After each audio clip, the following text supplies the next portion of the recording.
Hát előfordul az, hogy eltűnnek csomagok, nem azért, mert ellopja valaki, csak simán kicsi a csomag, becsúszik az ülés mögé, ott hagyja a futár. Ennek a bevezetése nyilván ugye a cég szempontjából egy nagyobb projekt volt, itt az ügyfélszolgálat nemzetközileg is ugye ezt az alkalmazást használjuk, tehát ez egy nagy előrelépés volt, így azt gondolom. Nem mondom, hogy önfelett, de egy ilyen élvezetes kirándulás egy újdonságokkal teli világban. Amellett, hogy tényleg van egy nagyon jó viszony, azok a projektek, amiken mi együtt dolgozunk, azok szakmailag is egy komoly kihívás, és egy elég magas színvonalú és szexi projekt.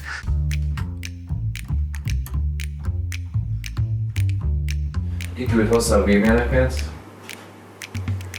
kiválaszol lassabban, de átgondoltan.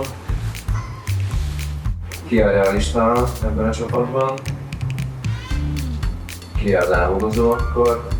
Ki mondta előtt, hogy mehet élesbe? Ki köszönte meg többször a közös munkát?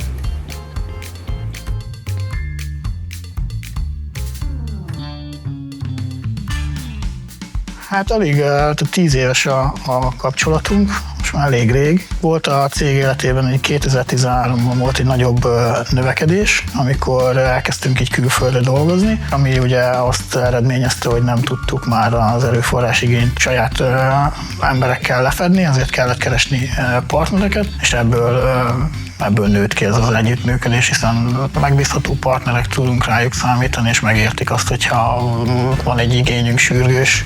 Az igazság, hogy ez a kapcsolat ez ilyen túlmutat egy picit azon a nagyon üzleti kapcsolaton, tehát tényleg elég őszintén meg tudunk mindent beszélni. Általában az operációra fókuszálunk, tehát ami a csomag kiszállításhoz kötődik. Ugye itt jön képbe a Lost and Found és a DPD volt projekt, ahol együttműködtünk, konkrétan a csapatot béreltünk a Virgótól, hogy át tudjuk kezdeni ezeket a projekteket.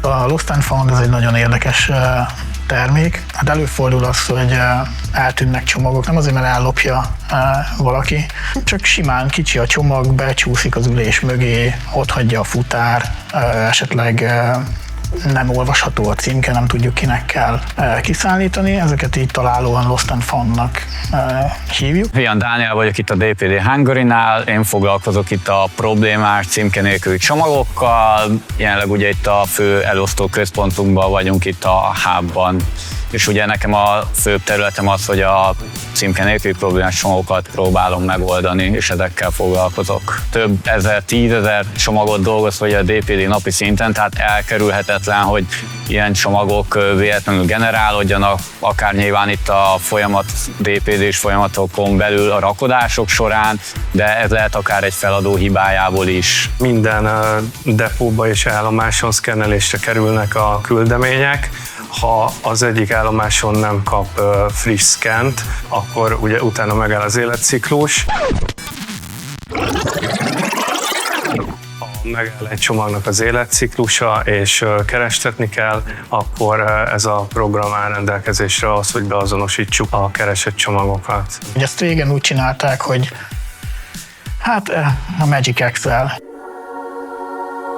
Tehát, hogy Excelben vezették, minden adatot, amit tudtak fel, megpróbáltak rögzíteni az adott csomagról, de nagyjából ennyi. Hogyha az ügyfél keresi, vagy a címzet keresi a csomagot, akkor betelefonál az ügyfélszolgálatra, az ügyfélszolgálaton annó megnyitották a Magic Excel-t, és ha megtalálták, ha nem, akkor nagyjából nem.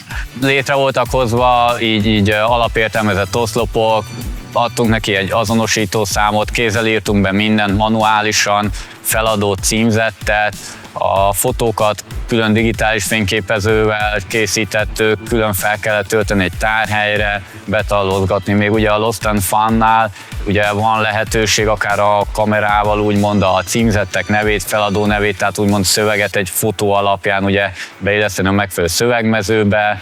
A fotók készítésére is alkalmasak az eszközök, amiket ugye használunk, tehát sokkal jobban nyomon követhető is, és könnyebb a feldolgozás részletessége is. Elkészítik a fényképeket, és onnantól kezdve vagy minden automatikus, egy-két gomnyomás kell hozzá, és megvan a report róla, a hivatalos az adott szabályozásoknak megfelel minden tekintetben, ha kell, ezt ki is lehet nyomtatni, tehát a papíralap is biztosított. Drasztikusan megnövekedett a sikeressége annak, hogy megtalálják, vagy vissza tudjuk vinni a csomagot, ez ilyen nagyjából 90%, tehát a megtalált csomagoknak a 90% az visszakerül az ügyfélhez, vagy a címzethez, az attól függ, hogy ugye kit találunk meg először.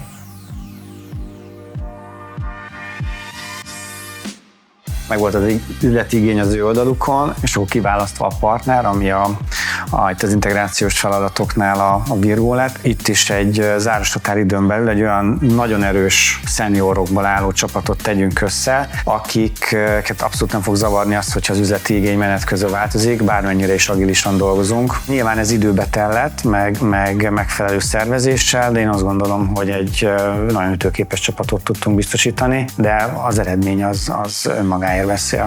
Megtettek mindent azért, hogy szervezzék a jelenleg futó projekteket, megértették, hogy mire van szükségünk, kikre van szükségünk, és szerintem megtaláltuk a jó embereket, tehát ebben ez az, ami fontos.